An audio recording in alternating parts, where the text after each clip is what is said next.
প্রিয় এইচএসসি শিক্ষার্থীরা, এই প্রশ্নটা দেখো, ঢাকা বিশ্ববিদ্যালয়ের বি ইউনিট 23-24 সেশনে এসেছিল। প্রশ্নটা কি? Identify the figure of speech in a terrible beauty is born. Okay, বিশ্ববিদ্যালয় ভর্তি পরীক্ষায় এই ফিগার অফ স্পিচ থেকে বেশ কয়েকবার প্রশ্ন এসেছে, এর মধ্যে এটি একটি।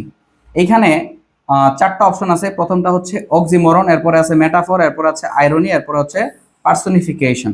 এটা নিয়ে একটা বিস্তর ক্লাস আমরা নিতে পারি, তবে খুব সহজে যদি আমি বলি, জাস্ট মনে করিয়ে রাখার জন্য, মেটাফর হচ্ছে একটা জিনিসের সাথে তুলনা করা। যেমন আমি যদি বলি হি ওয়াজ এ টাইগার, তাহলে আমরা সেখানে বলি হি ওয়াজ এ টাইগার, সে ছিল কি একটা বাঘ। তাহলে এখানে তাকে বাঘের সাথে তুলনা করা হচ্ছে। তাকে কিসের সাথে তুলনা করা হচ্ছে? বাঘের সাথে। কিন্তু এখানে মাঝখানে কি নাই? অ্যাজ অথবা লাইক নাই। কি নাই? অ্যাজ অথবা লাইক নাই। অ্যাজ অথবা লাইক যদি থাকতো তাহলে সেটা হয়ে যেত সিমিলি। সেটা হয়ে যেত কি? সিমিলি। যেমন আমি যদি বলতাম he played like a tiger, he played like a tiger, তখন সেটা হয়তো সিমিলি।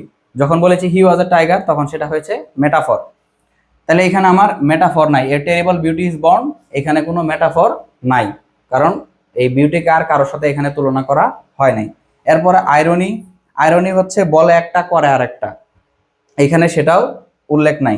পার্সোনিফিকেশন মানে হচ্ছে কোনো একটা অজড় বস্তুকে হচ্ছে ব্যক্তির বৈশিষ্ট্য দেওয়া। যেমন আমি যদি বলি মিস্টার মোবাইল, মোবাইল কিন্তু মিস্টার হইতে পারে না, বাট তার আগে যদি আমি মিস্টার লাগাই তাহলে সেটা হয় পার্সোনিফিকেশন। এবার আসা যাক, আমাদের অ্যাকচুয়াল আনসার যেটা, সেটা হচ্ছে অক্সিমরন। সেটা কি?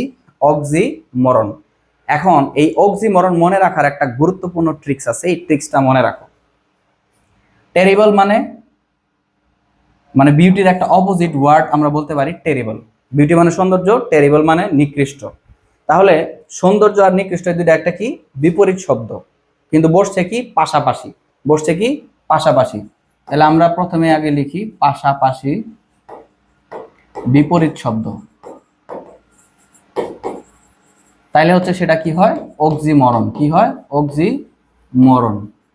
ওকে, এখন প্রশ্ন হচ্ছে ভাইয়া এটা মনে রাখবো কিভাবে? মনে রাখার একটা ট্রিক শিখাই দেন। অক্সিমরন, এই যে অক্সি, সাধারণত আমরা অক্সি যেটা, সেটা দ্বারা বুঝি মনে করেন অক্সিজেন। অক্সিজেন হইলে আমাদের সাধারণত যদি অক্সিজেন থাকে তাহলে আমাদের কি করার কথা? বেঁচে থাকার কথা, তাই না?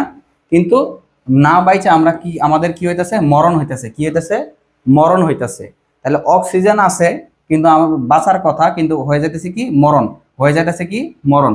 তাহলে এই জন্য হচ্ছে পাশাপাশি দুইটা বিপরীত শব্দ। কি? পাশাপাশি দুইটা বিপরীত শব্দ, বাঁচা মরা, অক্সি মরণ।